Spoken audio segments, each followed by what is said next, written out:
আমার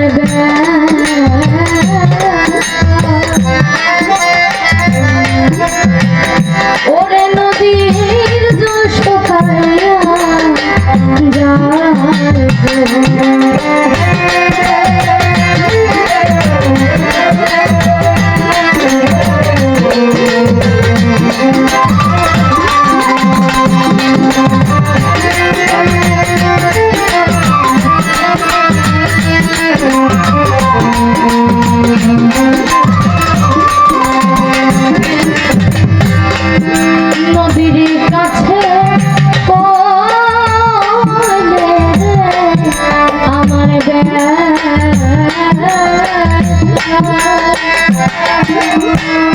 ওরে নদীর জল শুকাইয়া যায়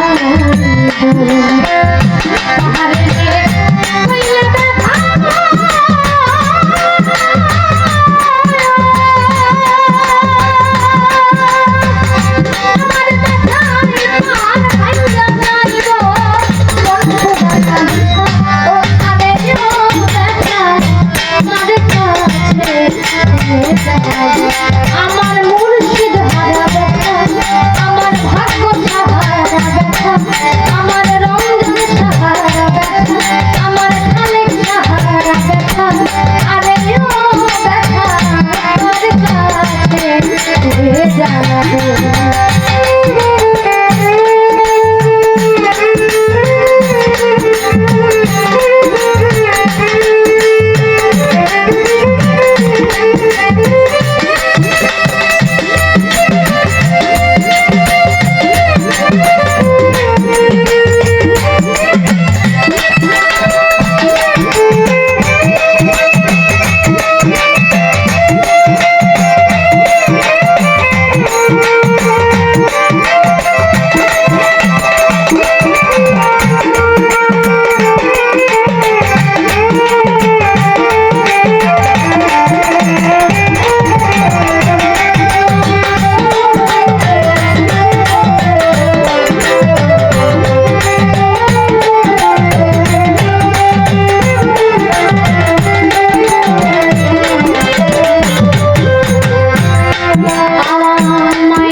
দয়াল আমার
বসে আমি ব্যথা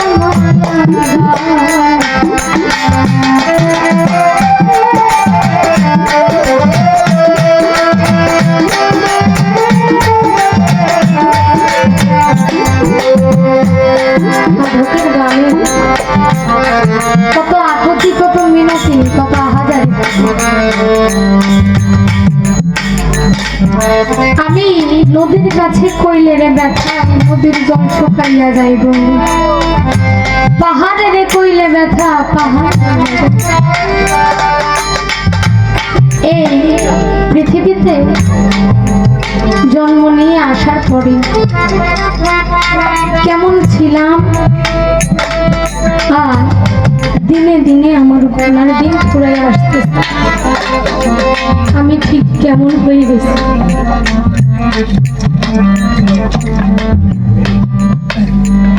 মানুষ দুনিয়াতে যেমন জন্ম নিয়ে আসে, ঠিক তেমনি ভাবে একদিন এই পৃথিবীর মায়া মোহ সকল কিছু ত্যাগ করে চলে যাবে।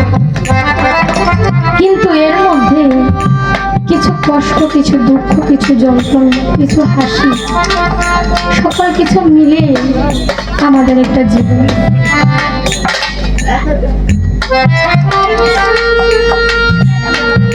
কত মানুষ তার জন্মদাত্রী মাকেই হারিয়ে ফেলে। আমার অনেক সৌভাগ্য যে আমার মা বাবা দুইজনই এখন আছে, যারা না থাকলে হয়তো আজকে আমি এই জায়গায় দাঁড়িয়ে থাকতাম না। যতটুকুই আপনারা চেনেন, এইভাবে দাঁড়িয়ে গান করা আমার পক্ষে সম্ভব ছিল না। মা কতটা মূল্যবান জিনিস সবার জীবনে, এটা মা না থাকলে তখন বোঝা যায়। আর যাদের মা আছে তারা তো জানেন। ছোট ছোট বিষয় থেকে বড় বড় ঘটনা যদি আমাদের জীবনে ঘটে যায়, মায়ের কাছে গিয়ে যদি বলি বড় একটা অপরাধ করে আসলে মা চাই সেই অপরাধটাকে যেন আড়াল করে রাখা যায়, সন্তানকে কথা শুনতে না হয়।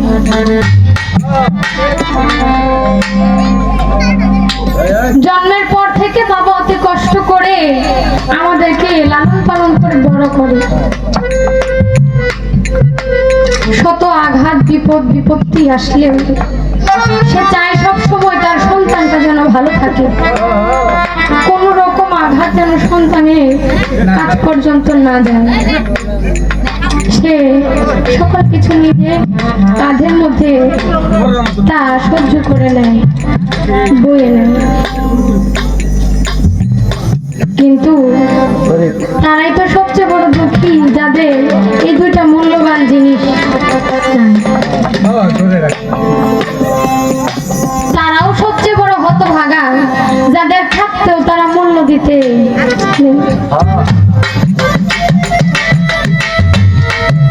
কারো কারো আবার প্রাণপ্রিয় মুর্শিদ, তার দয়া সেই নিদানের কান্ডারি দীনবন্ধু। সবচেয়ে বড় প্রাণের মানুষ, কাছের মানুষ, ভালোবাসার মানুষটাকে সে হারিয়ে ফেলে। মায়ের জায়গা, বাবার জায়গা যদিও সন্তান নিতে পারে, কিন্তু একজন গুরু, একজন মুর্শিদের জায়গা কখনো কেউ নিতে পারে না। এটা সম্ভব না। তাই কাউকে তার গুরুর জায়গায় বসিয়ে তার যে গুরু হারার যন্ত্রণাটা ভুলে থাকবে, সেটা একজন ভক্ত কখনোই পূরণ করতে পারে। দেখেন, আমরা আমাদের জীবন থেকে কত মানুষকে হারিয়ে ফেলি। 2 দিন আগে যেমন আমার দাদু মারা গেছে। একটা সময় ছিল ওনার কাছে যখন যাইতাম, খুব সুন্দর একটা মুচকি হাসি দিয়ে পরে জিজ্ঞেস করতো। দাদুরে ভালো মন্দ জিজ্ঞেস করলে সাথে সাথে একটা হাসি দিত। চাইলে এখন কি আর সেটা দেখতে পারবো? পারবো না। দাদু যখন পান খাইতো, পানটা মানে একদম কষলায় দিতে হইতো আর কি। ওই মানুষটারে কি আর পাবো দেওয়ার মতো? পাবো না। যদিও সব সময় না থাকি, যখন তখন দাদুকে দেখতে মন চাইতো, চোখের দেখা হইলেও দেখতে পারতাম, কিন্তু সেই মানুষটা তো আর এখন নেই। চাইলেই আর পারবো না গিয়ে যে দাদু বলে ডাকতে। আমার যখন জন্ম হয় না এর আগে আমার দাদু দাদু দুজনেই মারা গেছে। কারোর ভালোবাসায় কেমন হয় আমি জানতাম না, কিন্তু সেই দাদুকে আমার আব্বু যার কাছে পায়ের হয়েছে আমার দাদা শাহ শফি মাওলানা বরকত করছেন, ওনার দিনই সহধর্ম। তাকে দাদু বলে এই দাদু বলার স্বাদটা মেটানো যাইতো, কিন্তু এখন চাইলে আর পারবো না। আসার সময় দাদু যেখানে রাখা হয়েছে ওখানে সামনে দিয়ে আসছে। কিছু সময় হয়তো যে গানে আসার আগে দাদুকে দেখতাম বসে আছে দরবারের সামনে, সেই মানুষটা এখন আমাদের থেকে কত দূরে, তাই না? সবার মনের মধ্যে কিছু না কিছু যন্ত্রণা দুঃখ থাকে, কাউকে হারানোর ব্যথা। যদিও কেউ কিছু না হারায়, তার জীবন থেকে এমন কিছু মূল্যবান সময় হারিয়ে ফেলে যে সময়টা সে দ্বিতীয়বার চাইলে আর পাবে না। যেমন ভাগ্য শাহ, রমজান শাহ, খালেক শাহ, তারা তো আমাদের এই জন্ম চোখের সামনে আনলাম। চাইলে যে আমার দয়ালের রূপটা একটু দেখবো, তার সাথে তার কাছে গিয়ে একটু বসবো, সেই সময়টা এখন আর নাই। তাই বলে আমার মায়ের কাছে কইলে রে ব্যথা, মায়ের কইজা খাইটা যাইবো, বাজানের কইলে ব্যথা আমার বাজান।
Thank you.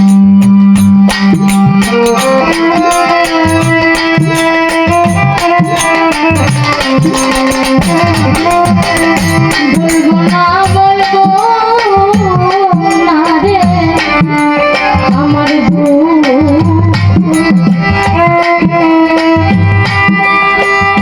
আমার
Thank you.